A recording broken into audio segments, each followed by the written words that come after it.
Wibotic is a company that manufactures wireless power and battery intelligence solutions. We're making systems that allow you to charge batteries on robotic devices like aerial drones, mobile robotics, and even aquatic underwater vehicles fully autonomously.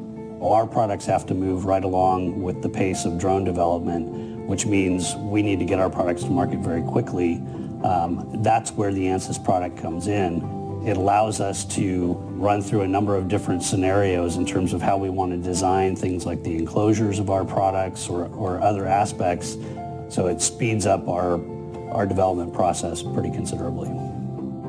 The iterative design process with a simulation tool can take hours every time you want to modify something traditionally. I was able to pretty much design on the fly with ANSYS Discovery.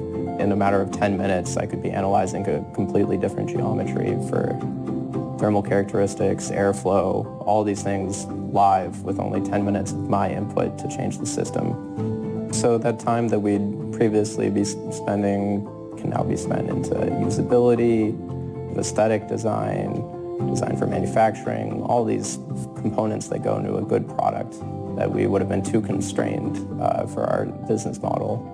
Certainly going into design review, having easy to understand simulation results that are intuitive, you can actually make the point and have something to back it up as opposed to asking for their blind trust in engineering. It's nice to be able to show previous prototypes you had iterated upon, the improvements you've made, and it kind of gives everyone a sense of confidence in the product before manufacturing. The very first product that we used the ANSYS Discovery Live system on has now been fully released out into the market. It's received great traction, and we were able to get it out much faster than we originally anticipated. So we definitely expect to use Discovery Live for future products as well.